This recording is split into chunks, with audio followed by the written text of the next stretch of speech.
Welcome to Das coaching.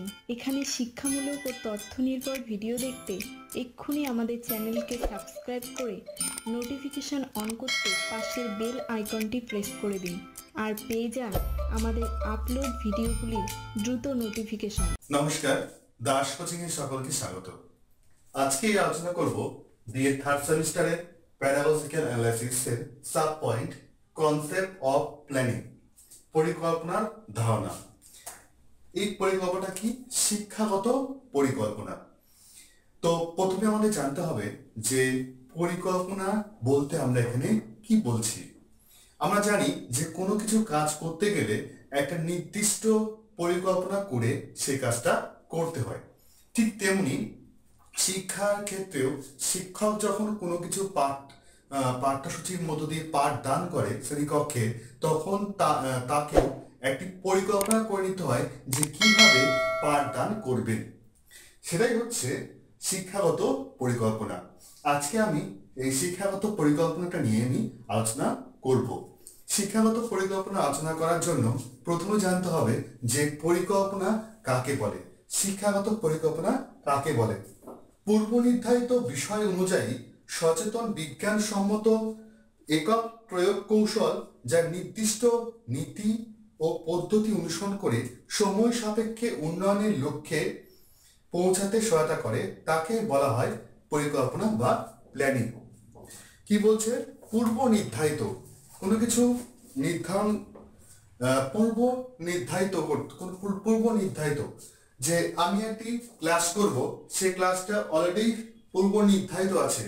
সেই পূর্ব নির্ধারিত বিষয়কে যখন বিজ্ঞানসম্মত একক কৌশল প্রয়োগ করে যা নির্দিষ্ট নীতি ও পদ্ধতি অনুসরণ করে সময় সাপেক্ষে উন্নয়নের লক্ষ্যে পৌঁছাতে সহায়তা করে তাকে বলা হয় পরিকল্পনা। পরিকল্পনা একটা বৈজ্ঞানিক একটা ভিত্তি বা বৈজ্ঞানিক একটা প্রয়োগ কৌশল, যে প্রয়োগ কৌশলের মধ্য দিয়ে শিক্ষকরা বিষয়বস্তুকে সহজভাবে শিক্ষার্থীদের মধ্যে উপস্থাপন করে থাকে। তো এই পরিকল্পনার এটাই হচ্ছে পরিকল্পনা। পরিকল্পনা সাধারণত দুটি ধারায় সম্পাদিত হয়। একটি হচ্ছে থিওরিক্যাল, একটি হচ্ছে প্র্যাকটিক্যাল। থিওরিক্যাল অর্থাৎ তাত্ত্বিক ধারা, প্র্যাকটিক্যাল অর্থাৎ ব্যবহারিক ধারা। তো দুটি ধারায় এই শিক্ষাগত পরিকল্পনা পরিচালিত হয়ে থাকে। তো আমাদেরকে প্রথমে জানতে হবে যে শিক্ষাগত পরিকল্পনার বৈশিষ্ট্য বা গুরুত্বগুলো কি কি। প্রথম গুরুত্ব, শিক্ষণ উদ্দেশ্যাবলী নির্বাচনে সহায়তা করে। শিক্ষা পরিকল্পনা কি করে? শিক্ষণ উদ্দেশ্যাবলী নির্বাচনে সহায়তা করে। অর্থাৎ বিষয়বস্তু যখন ব্যাখ্যাদান করা হয়, সেই ব্যাখ্যাদানকালে কতগুলি উদ্দেশ্য থাকে, যেমন জ্ঞানমূলক, বোধমূলক, প্রয়োগমূলক, দক্ষতামূলক। এই উদ্দেশ্যগুলি নির্বাচনে শিক্ষককে সহায়তা করে কে? শিক্ষাগত পরিকল্পনা। পরিকল্পনা মাফিক যখন শিক্ষক কোনো বিষয়বস্তুকে উপস্থাপন করে, তখন সেই বিষয়বস্তুর মধ্যে জ্ঞানমূলক দিক কি আছে, বোধমূলক দিক কি আছে, প্রয়োগমূলক দিক কি আছে এবং ব্যাখ্যামূলক দিক কি আছে, এই সবগুলো তিনি সহজে উপস্থাপন করতে পারেন। পরবর্তী গুরুত্ব, বাস্তবায়নের পূর্বে শিক্ষণ উদ্দেশ্যগুলির পথ প্রস্তুত করে। অর্থাৎ যখন আমি ক্লাসরুমে শ্রেণীকক্ষে শিক্ষক যখন সেই বিষয়বস্তু উপস্থাপন করে, সেই উপস্থাপন করার সময় তার খুব সহজভাবে সেটি উপস্থাপন করতে পারে। অর্থাৎ আগে থেকে যদি তার প্ল্যানিং থাকে যে কোন কোন বিষয়গুলোকে আগে উপস্থাপন করতে হবে, কোনগুলোকে পরে উপস্থাপন করতে হবে, সেই মতো সেই ক্লাসরুমে বিষয়বস্তুগুলিকে সহজে উপস্থাপন করে। ধরি আমি যখন বাংলা ক্লাস নেব, তখন আমি বাংলার যে কবিতা, সেই কবিতার বিষয়বস্তু যদি আমার আগে থেকে জানা থাকে এবং আমি কোন কোন বিষয়গুলোকে আগে উপস্থাপন করব, কোনগুলোকে পরে উপস্থাপন করব, কখন আমি টিচিং ম্যাটেরিয়ালস অর্থাৎ টিএলএম ব্যবহার করব, কোন কোন টিএলএম ব্যবহার করব, কোথায় কোথায় টিএলএম ব্যবহার করব, আমি ক্লাসরুমে ব্ল্যাকবোর্ড কিভাবে ইউজ করব, ব্ল্যাকবোর্ডের মধ্যে কোন কোন টপিকগুলোকে লিখব, এইগুলো সম্পূর্ণটা যদি আমার আগে থেকে জানা থাকে আমাকে ক্লাস নিতে কিন্তু খুব সহজ হবে। সেটাই বলা হচ্ছে যে পূর্ব নির্ধারিত কোনো বিষয়বস্তুকে যখন উপস্থাপন করা হয়, এই প্ল্যানিং বা পরিকল্পনা সেই উপস্থাপনের পথ থেকে কি করে সহজ করে তোলে। পরবর্তী গুরুত্ব, শিক্ষক শিক্ষিকাদের সময় সাশ্রয় ও শিখন শক্তি নষ্ট হতে দেয় না। যখন আমার কাছে অলরেডি প্ল্যান থাকবে তখন কি হবে, আমি খুব সহজে বিষয়বস্তুকে উপস্থাপন করতে পারবো। এর ফলে কি হবে, আমার সময়টা সাশ্রয় হবে এবং শিখন শক্তি, আমি যে ক্লাস নিচ্ছি বা আমি যে বিষয়বস্তু ডিসকাস করছি, এই ডিসকাস করতে গেলে করার যে একটা শক্তি প্রয়োজন, একটা আগ্রহ প্রয়োজন বা চাহিদা, একটা যে পাওয়ার প্রয়োজন, সেই শক্তিটা বা সেই পাওয়ারটা আমাকে সাশ্রয় করছে কে, একটি পরিকল্পনা, সুষ্ঠু পরিকল্পনা। সুষ্ঠু পরিকল্পনার মধ্য দিয়ে আমি খুব সহজে আমার বিষয়টাকে শিক্ষার্থীদের সামনে উপস্থাপন করতে পারছি। পরবর্তী শিখন গুরুত্ব, শিখন উপকরণগুলিকে কার্যকারী করতে সহায়তা করে।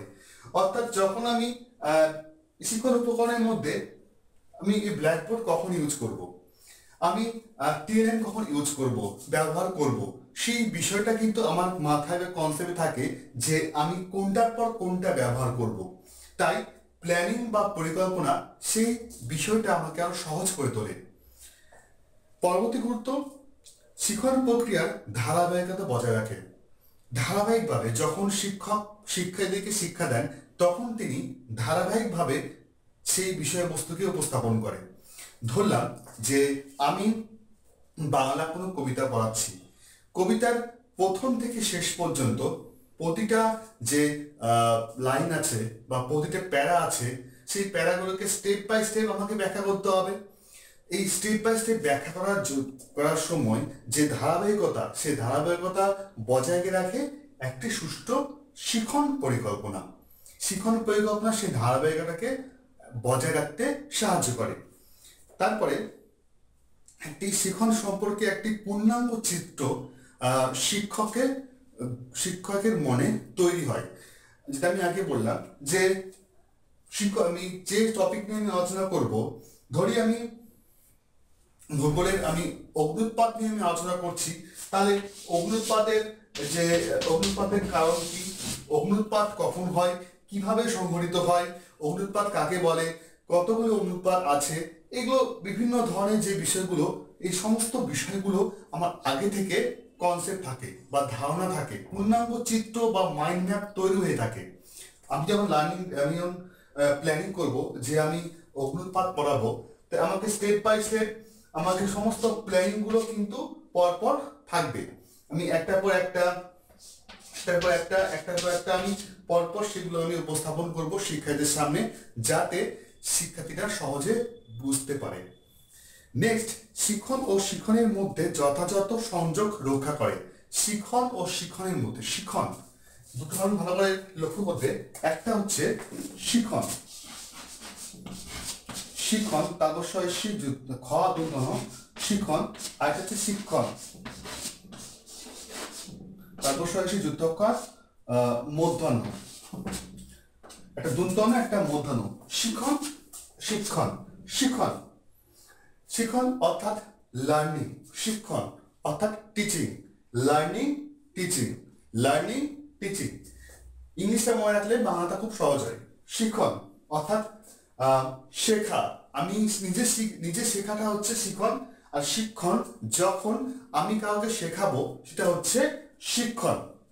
তাহলে এবং শিখন ও শিক্ষণ এই কার্যটাকে সহজ করে তোলে কে, এই একটি শিক্ষাগত পরিকল্পনা। নেক্সট, শিক্ষক শিক্ষিকাদের আগ্রহ ও প্রেরণা বৃদ্ধি করে। যখন আমি এই টপিকটা নিয়ে, যখন আমি প্ল্যানিংটা সুষ্ঠুভাবে প্ল্যানিং থাকবে, তখন কি হবে, সহজে আমি বিষয়বস্তু উপস্থাপন করতে পারবো। এর ফলে আমার আগ্রহ এবং প্রেরণা অনেকটা বেড়ে যাবে, যে আমাকে পরবর্তী দিন আমাকে এই টপিকটা পড়তে হবে, তার পরবর্তী দিন আমাকে এই টপিকটা নিয়ে আলোচনা করতে হবে। স্টেপ বাই স্টেপ আমার মাইন্ডে অটোমেটিক্যালি সেই বিষয়গুলো চলে আসবে। এর ফলে আমার খুব সহজ হবে শিক্ষার্থীদের সামনে যোগাযোগ স্থাপন করতে এবং বিষয়বস্তুকে উপস্থাপন করতে। ঠিক আছে, এই কতগুলো পয়েন্টের উপর বেস করে আমরা আজকে শিক্ষাগত পরিকল্পনা এই বিষয়টা আজকে আলোচনা করলাম। তো আমি চাইছি আপনারা নিজস্ব মতামত এই কমেন্ট বক্সে কমেন্ট করে জানাবেন যে আজকে আলোচনাটা আপনাদের কেমন লাগলো, এবং আমাদের ডেসক্রিপশন বক্সে এই আলোচনার বিষয়বস্তুগুলো সেখানে দেওয়া থাকে, এবং আমাদের যে নিজস্ব ওয়েবসাইট আছে dascoaching.in সেখানেও আলোচনার বিষয়বস্তুগুলো স্টাডি মেটেরিয়ালসে দেওয়া থাকবে। তো আপনারা প্লিজ আমাদের সঙ্গে থাকবেন, আমাদের ভিডিওগুলি দেখবেন এবং আমাদের ওয়েবসাইটে ফলো করবেন। সকলকে অনেক অনেক ধন্যবাদ। সকলকে নতুন বছর সকলের শুভ হোক। সবাই ভালো থাকবেন, সুস্থ থাকবেন।